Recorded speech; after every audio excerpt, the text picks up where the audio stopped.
Hello, Grand Rapids. Mayor Rosalynn Bliss here from City Hall, just providing a few quick updates for you. Even though we have a short work week, I'd say, because of the holiday, there's still a lot going on. One of the big news that you've probably heard is that the governor extended the stay safe, stay home, kind of a mouthful order that goes to midnight on June 11th. And so we are asking people to stay home. With that being said, a number of retail shops have started to open up. So if you have the ability and feel comfortable supporting some of our neighborhood retail stores, I encourage you to do that. Here at City Hall, we're also working really closely with our community partners as we prepare to reopen safely and in a smart way to make sure that our local economy is able to get back on its feet after this terrible downturn. At City Hall last week, we passed our city budget. I appreciate everyone who contacted us and weighed in on that important process. It did make a difference. We actually ended up making some adjustments on the very last day, particularly with our police department budget based on a lot of input from the community. So I want to thank you for that. We're also working on identifying ways that we can be supportive as we move to recovery. So I'll turn to our city manager to share with you information about that work. Thank you, Mayor. We're starting to see the economy reawaken with manufacturing and construction and retail. Limited access to retail will start to open. But now we are also beginning to plan for the opening of restaurants and bars and other dining services. And in doing so, we know that they may be limited based on what we're seeing in northern Michigan around capacity. And so in order to help them expand capacity, we have created social zones within the city that will allow us to have temporary events that will allow businesses to have capacity outside of their establishment with use of sidewalks and parking lots and even in the public right-of-way of streets. So there will be temporary street closures probably until the middle of the fall. And this will give them additional dining capacity. And we know that, we've seen restaurants in northern Michigan only have a percentage, 50% of their seating capacity. And so this will allow businesses to serve more people in a safe manner with appropriate physical distancing. Thanks, City Manager. A few other things to keep in mind, even though that we have seen our numbers here in West Michigan significantly less than some of the other parts of our state, and we're doing a good job to flatten the curve. Want to remind everyone to continue to follow those safety precautions. Most important one is to wear a mask, especially if you're out and about in stores. And then as we approached this week, sadly, throughout our country, we saw over 100,000 people lose their lives to this disease. And so I'll be joining mayors across our country on Monday at noon to participate in a national day of mourning and prayer. So I'll be calling on faith leaders in our community to join me for that. And I encourage you to also take time to honor and remember all those who have lost their lives or have had family members or loved ones or friends or neighbors lose their lives to this terrible disease. And again, it's a reminder that we all need to continue to do our part to keep each other safe. And there's lots of ways that we can all participate in that. City Manager? Yes, Mayor.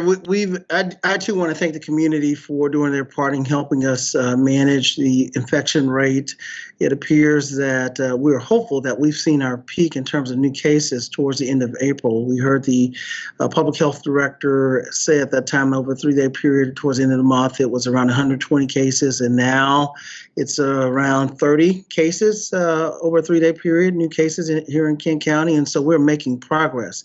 But in order to get us to the point where we can begin reopening normally, we got to continue to maintain that momentum. Part of doing that is making sure we have safe social physical distance, even in our parks. The parks are open. However, unfortunately, the pools and splash pads continue to be closed. We think that's in the best interest of public health and safety. And however, we will be finding other creative recreational ways to engage our youth and families during the summer. But unfortunately, that's one of the necessary short-term sacrifices that we need to make that will pay off in the long run. So thank you for your support and cooperation in helping us maintain appropriate physical distance. Mayor. Thank you, City Manager. And then just a few final thoughts. Next week, the City Commission, we get back together. We have a lot on our agenda. We continue to work.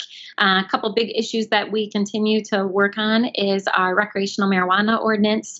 And then we're shifting our focus on recovery, as the City Manager said. We are hopeful that the governor will start to ease some of the restrictions soon. We really believe that we have some really clear guidelines in place to support our local businesses to reopen at a lower capacity in a very safe and thoughtful way.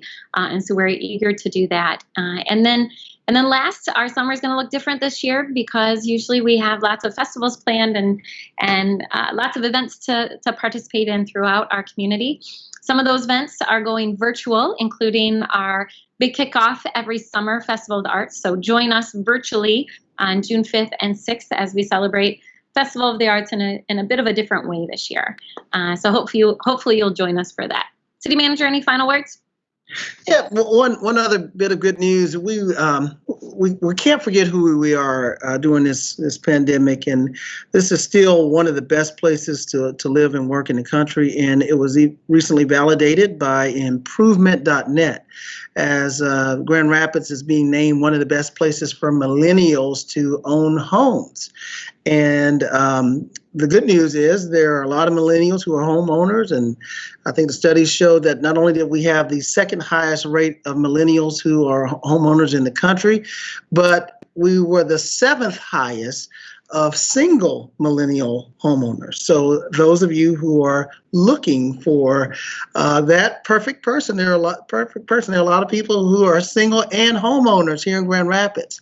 But having said that, a little tongue in cheek, we still know that we have a housing shortage, and we're working very, very hard to make sure that we increase housing supply during this pandemic. At one point, it was a challenge because construction was closed, but now construction is back in order, and also we are working very closely with Kent County on addressing housing and issues for our homeless community and population. And so that was a part of a big discussion during the budget process, and we continue to look for resources to provide both short-term and long-term housing.